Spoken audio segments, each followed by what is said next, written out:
வணக்கம், நான் உங்கள் மோகனா. மாலை மலர் செய்திகள் 6/8/2025 புதன்கிழமை. வாங்க செய்திக்குள்ள போகலாம். மகளிர் மருத்துவம் கர்ப்பப்பை இறங்குவதை தடுக்க பிரசவத்தின் போது எச்சரிக்கை தேவை.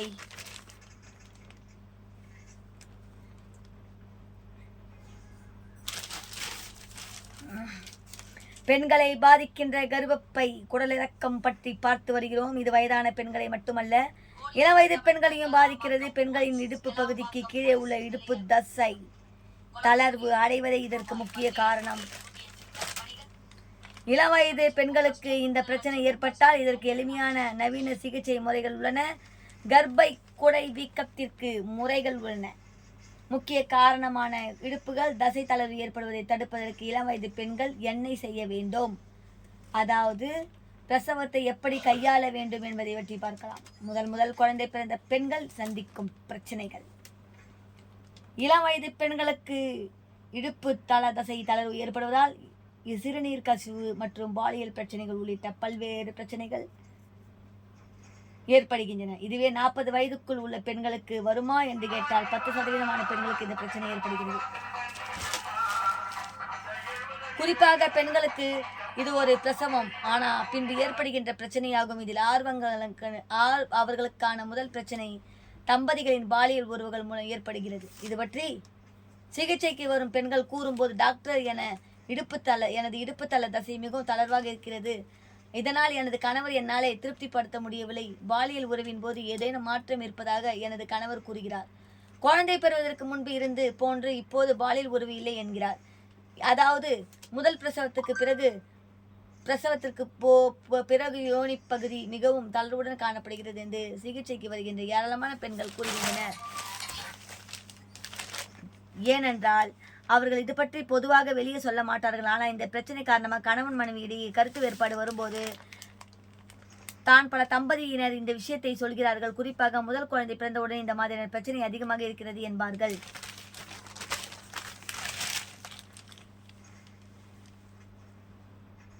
ஆமா,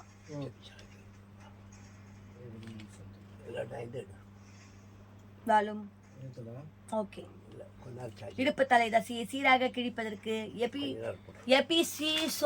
எபிசோடோமி முறை. நமது உலகில் உள்ள ஏதாவது காயம் ஏற்பட்டால் அதை சரியாக குணப்படுத்தினால் தான் அதன் செயல்பாடு மீண்டும் நன்றாக வருவதற்கான வாய்ப்புகள் ஏற்படும். இந்த பெண்களுக்கு பொதுவாக பிரசவ நேரத்தில் இடுப்பு தலை தசை விரிவடைவது முக்கியம் பிரசவமாகும். அப்புறம் பாருங்க, அந்த காலத்தில் பெண்களுக்கு தாய் பிரசவம் பார்ப்பது இடுப்பு தல தசையை துண்டிக்காமல் பின் நாட்களில் கர்ப்பப்பை குடலிறக்கம் போன்ற பிரச்சனைகளை கண்டுபிடித்தால் தான் பிரசவத்தின் போது இடுப்பு தல தசையை சீராக கழிப்பதற்கு எபிசோடோமி என்முறை கண்டறியப்பட்டது. இந்த முறையில் குழந்தை பிரசவமாகும் நேரத்தில் இடுப்பு தல தசைகளை சீராக கிழித்து தன் குழந்தை பிறந்த பிறகு இந்த பகுதி எளிதில் குணமடையும். எபிசோடோமி முறையில் இதை செய்து இதற்கான சப்போர்ட்டில் கொடுக்கும் போது இந்த இடுப்பு தல தசையின் சிதைவுகள் சாயமாக கொண்டிருக்கிறது. அதனுடைய குணமடைதல் உண்மையும் நன்றாக இருக்கிறது. அதனால் தான் சாதாரணமான பிரசவத்தின் போது மிகவும் சரியாக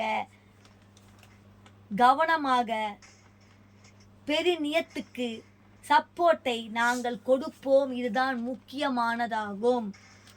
பிரசவம் ஆகும்போது குழந்தையின் தலை எப்படி வேண்டுமானாலும் வரும்.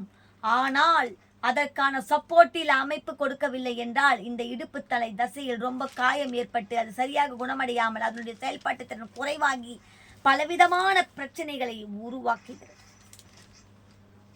உரையான வகையில் பிரசவம் பார்க்க வேண்டும். பிரசவத்தின் போது ஒரு சரியான மருத்துவர் இருக்க வேண்டும்.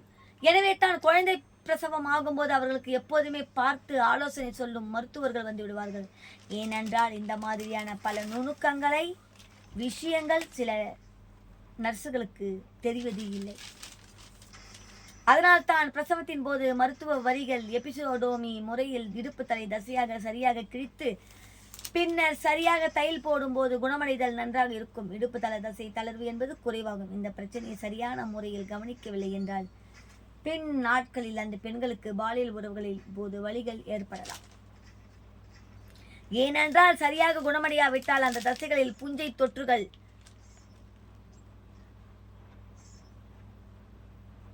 ஏற்படலாம். எனவே அவர்களுக்கு பாலியல் உறவின் போது வலிகள் இருக்கும். பல நேரங்களில் ரொம்ப தளர்வு அடைவதால் சரியான முறையில் அவர்களுக்கு திருப்தி இல்லாத நிலையில் ஏற்படலாம். சில நேரங்களில் இந்த பெண்களுக்கு வாயு வெளியேறும் போது வெளியே யோனி வழியே வாயு வெளியேறும் போது எல்லாமே இடுப்பு தசை தளர்வுகளால் ஏற்படுகின்ற விஷயம்தான். இதனை தடுப்பதற்கான வழிமுறை என்பது முறையான பிரசவ முறைதான். எனவே பிரசவத்தை முறையாக பார்க்க வேண்டும். பல நேரங்களில் பெண்கள் இந்த பிரச்சனையில் கொஞ்சம் கவனக்குறைவாக இருப்பதால் இந்த பிரச்சனை சரியாவதில்லை. இன்றைக்கு நிறைய பேர் என்னிடம் பிரசவத்தின் போது டாக்டர் இடுப்பு தலை தசையை துண்டிப்பார்களா, தையல் போடுவார்களா என்று கேட்டு அப்படி இல்லாமல் செய்யுங்கள் என்பார்கள்.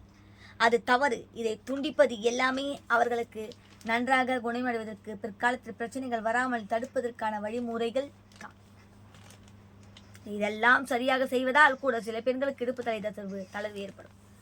பிரசவத்துக்கு பிறகு இடுப்பு தலை தசை குணமாகும் போது பழைய வலிமை மீண்டும் வராத நிலை ஏற்படுகிறது. ஒருவர் குழந்தை பெற்றதும் அடிவயிறு தளர்வான பிறகு கண்டிப்பாக அதில் சுருக்கங்கள் தளர்வுகள் ஏற்படும். இதனால் சீராக்கி மிளுருவாக்கும் செய்வதற்கு என்னென்ன செய்ய வேண்டும், அதற்கு முழுமையாக தீர்வு என்பது எப்படி என்பதை பற்றி அடுத்த வாரம் பார்க்கலாம். இத்துடன் இந்த மாலை மலர் செய்தியை முடிவடைந்தது. மீண்டும் வேறொரு செய்தியுடன் நான் உங்களை சந்திக்கிறேன். டாக்டர் பெயரை காட்டிட்டேன். மறுபடியும் ஒரு தடவை காட்டு. அது இல்ல, எங்க எடுத்துட்டு போய் காட்டுறேன். டாக்டர் காட்டு. அவங்க பேர் படி, அவங்க போன் நம்பர் பற்றி சொல்லு பாவம். ஜெயராணி காமராஜ் 7299974701 7299974701. மாலை மலர் செய்தியில படித்ததில் பிடித்தது. இத்துடன் இந்த மாலை மலர் செய்தி படித்ததில் பிடித்தது அப்படின்னு போட்டிருக்கு. இத்துடன் இந்த செய்தி அறிக்கை, மாலை மலர் செய்தி அறிக்கை முடிவடைகிறது. மேலும் வேறொரு செய்தியோடு நான் உங்களை சந்திக்கிறேன். அதுவரை உங்களிடம் விடைபெறுவது tata bye bye, see you. R மோகனா.